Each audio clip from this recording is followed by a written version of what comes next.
"Watch the other dog!"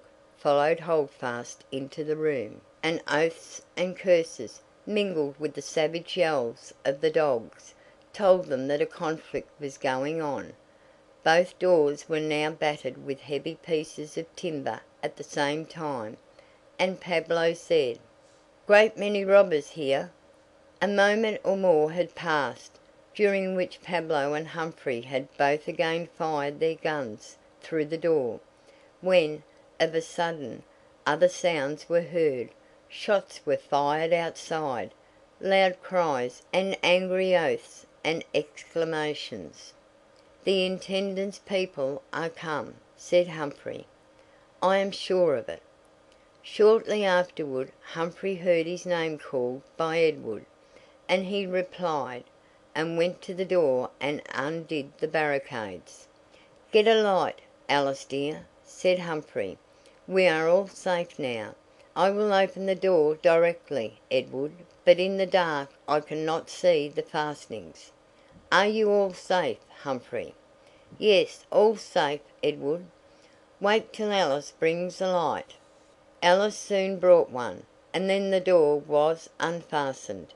Edward stepped over the body of a man which lay at the threshold, saying: "You have settled somebody there, at all events," and then caught Edith and Alice in his arms. He was followed by Oswald and some other men, leading in the prisoners. "Bind that fellow fast, Oswald," said Edward. "Get another light, Pablo. Let us see who it is that lies outside the door." "First see who is in my bedroom, Edward," said Alice, "for the dogs are still there."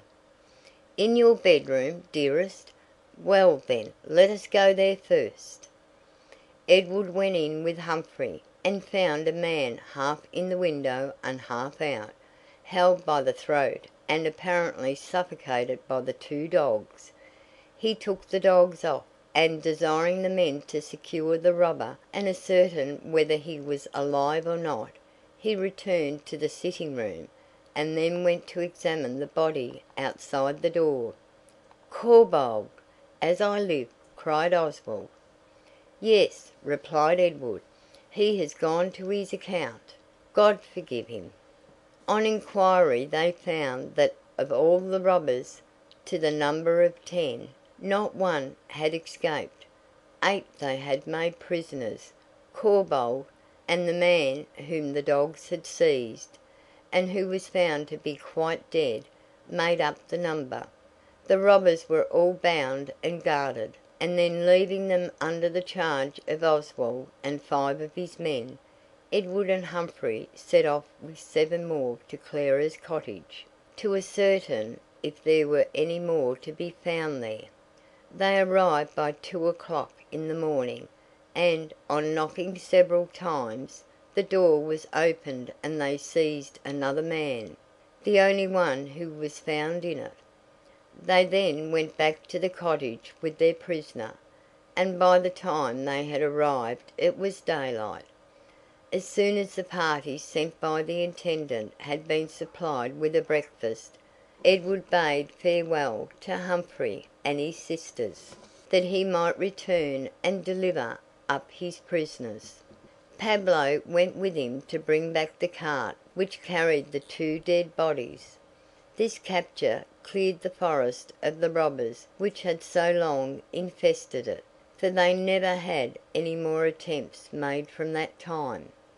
Before Edward left, Humphrey and he examined the box which Humphrey had dug up from under the oak, and which had occasioned such danger to the inmates of the cottage.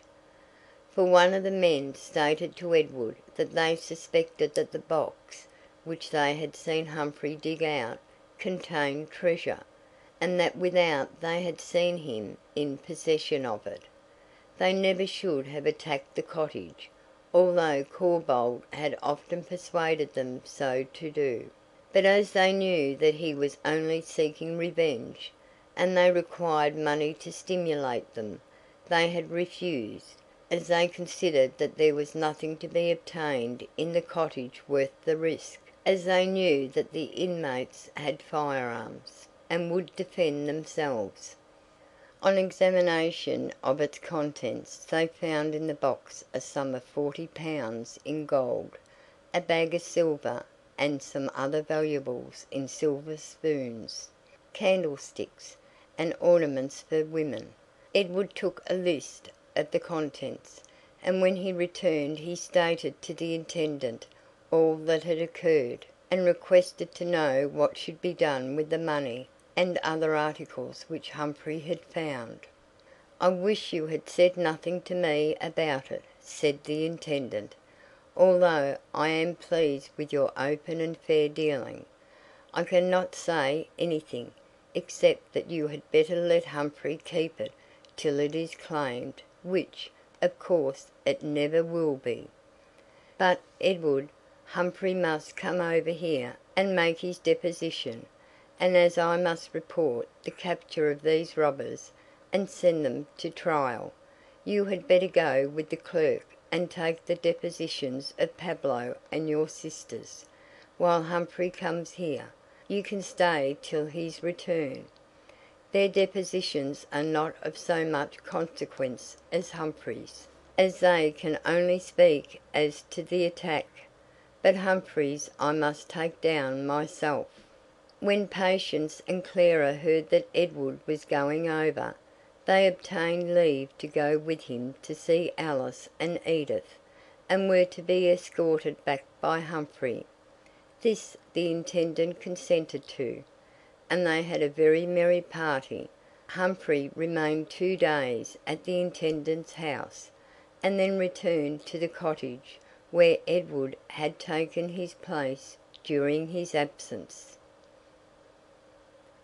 Chapter 20.